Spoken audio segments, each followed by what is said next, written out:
नमस्कार साथियों, मैं आपका दोस्त बीएल मीना प्रज्ञान आरएस ऑनलाइन स्टूडियो जयपुर से एक नवीन विषय के साथ। क्यों कुछ लोग इसी जीवन में महानता छू लेते हैं और क्यों कुछ लोग इसी जीवन में हैवानियता पार कर जाते हैं।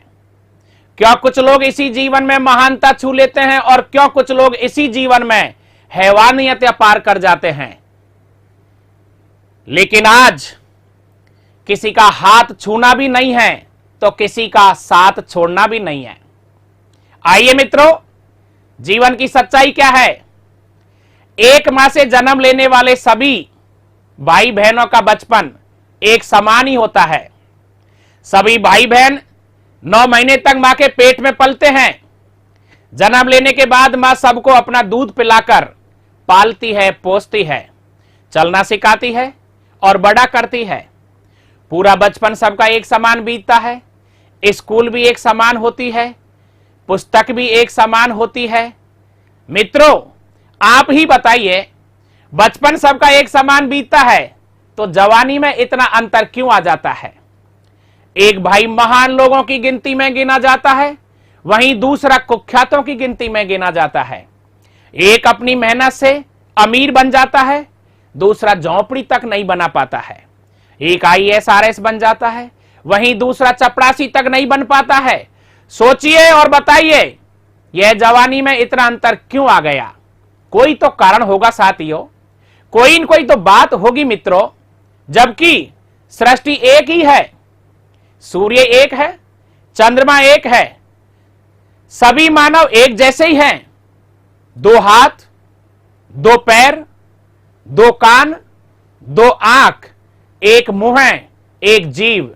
लेकिन इंसान का सोचने का, समझने का, विचार करने का एवं नजरिया और दृष्टिकोण अलग अलग है। एक सकारात्मक प्रवृत्ति का है तो दूसरा नकारात्मक प्रवृत्ति का है। सकारात्मक सोच रखने वाला सृजनशीलता का निर्माण करता है, वही नकारात्मक सोच वाला विध्वंसता का, तोड़फोड़ का कार्य करता है। एक ईश्वरीय शक्तियों को मानता है, वहीं दूसरा नास्तिक प्रवृत्ति का है। एक धैर्य व संयम से गुरुओं, माता पिताओं की बातों को मानता है, सुनता है, वहीं दूसरा किसी की बातों को सुनता ही नहीं है। एक ऋषि मुनियों के ज्ञान को मानकर योग करता है, प्राणायाम करता है, मेडिटेशन करता है, अपनी स्मरण शक्ति को बढ़ाता है, प्रत्येक कार्य को हंसता हुआ करता है और परीक्षाओं में टॉप भी करता है। वहीं दूसरा अपनी अक्कड़ में जीता है, अपनी धौंस पट्टी में जीता है, अज्ञानता में रहता है और हर कार्य में फेल हो जाता है। ऐसा क्यों हो जाता है मित्रों? ऐसा इसलिए हो जाता है कि सफल व सकारात्मक इंसानों के पीछे कोई न कोई ज्ञानी, अनुभवी, तजुर्बेदार शिक्षक का हाथ होता है। गुरु ही अज्ञान को ज्ञान और अंधकार को प्रकाश में लाने की शक्ति रखता है। गुरु ने ही डाकू रत्नाकर को ऋषि वाल्मीकि तथा कालिदास व तुलसीदास बनाया था। गुरु की शिक्षा ने ही अनाथ बालक को भारत का प्रथम महान सम्राट चंद्रगुप्त मौर्य बनाया था। सृष्टि की उत्पत्ति से आज तक यह अंतर हमेशा देखा गया है। गुरुओं की अवहेलना करने वाले दानव प्रवृत्ति, राक्षस प्रवृत्ति, रावण अहंकारी बन गया। वहीं गुरु आश्रम में गुरु आज्ञा का पालन करने वाले श्री राम वनवासी जीवन में धैर्य और संयम से जिए।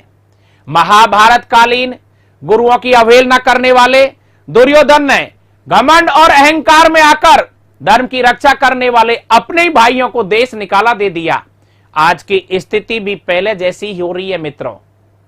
आज की स्थिति पहले जैसी ही है। देखिए कैसे इस समय हमारा देश संकट से गुजर रहा है, विपत्ति का सामना कर रहा है, महामारी सबको सता रही है। इस विकट समय में दानवी प्रवृत्ति के, राक्षस प्रवृत्ति के लोग संकटकालीन, पीड़ित, दीनहीन, दुखी, असहाय गरीबों से 5 रुपए की वस्तु को 50 में बेच रहे हैं। मुनाफाखोर मुनाफाखोरी कर रहे हैं, जमाखोर जमाखोरी कर रहे हैं, रास्ता भटका हुई बालिका के साथ अन्यायी दुष्कर्म कर रहे हैं, अज्ञानी और मूर्ख अफवाह फैलाकर दहशत पैदा कर रहे हैं। लुटेरे पैदल यात्रियों को लूट रहे हैं और दूसरी तरफ हमारी जन कल्याणकारी सरकारें हर संभव मदद कर रही है। डॉक्टर भगवान का रूप बनकर कार्य कर रहे हैं। पूरा प्रशासन रात दिन सरकारी मशीनरी पीड़ितों को बचाने में जुटी हुई है। स्वयंसेवी संस्थाएं भटके हुए लोगों को, भूखे असहाय इंसानों को खाना खिला रहे हैं। बच्चे अपने गुल्लक को फोड़कर दान कर रहे हैं। अपनी मेहनत की कमाई में से हजारों लोग करोड़ों अरबों रुपए सरकार को सहायता कर रहे हैं। रक्तदाता समूह हैं, रक्तदान के लिए तैयार बैठे हैं। इसलिए नकारात्मक और विध्वंसात्मक तथा दानवी प्रवृत्ति वाले घमंडी, अहंकारी, अज्ञानी त्याग करके भारत की गौरवमयी परंपरा, संकट के समय अपने शरीर की हड्डियों का दान करने वाले दधीचि ऋषि, संकट में अपने बच्चे का बलिदान करने वाली पन्नाधाय एवं शीश काटकर युद्ध जिताने की प्रेरणा देने वाली हाडी रानी, जहर को अमृतपान बनाने वाली मीरा, बलिदानी बाबा रामदेव, गोगाजी, तेजाजी, महलों का त्याग करने वाले महाराणा प्रताप, पीठ पर बच्चे को बांधकर देश की रक्षा करने वाली झांसी की रानी, हंसते हंसते फांसी पर चढ़ने वाले भगत सिंह और नंगे बदन फटी धोती से आजाद कराने वाले गांधी के सिखाए मार्ग को अपनाइए। संकट व विपत्ति में देश की रक्षा में सकारात्मक भूमिका निभाइए। पूरी दुनिया जीत सकते हैं, पूरी दुनिया जीत सकते हैं सकारात्मक संस्कारों से, और जीता हुआ भी हार जाते हैं नकारात्मक अहंकार से। चैनल से जुड़ने के लिए लाइक व सब्सक्राइब करें, बेल पर क्लिक करें, आपस में मित्रों और दोस्तों को ज्यादा से ज्यादा शेयर करें। मैं आपका दोस्त बीएल मीना, फिर मिलते हैं एक नवीन विषय के साथ। जय हिंद।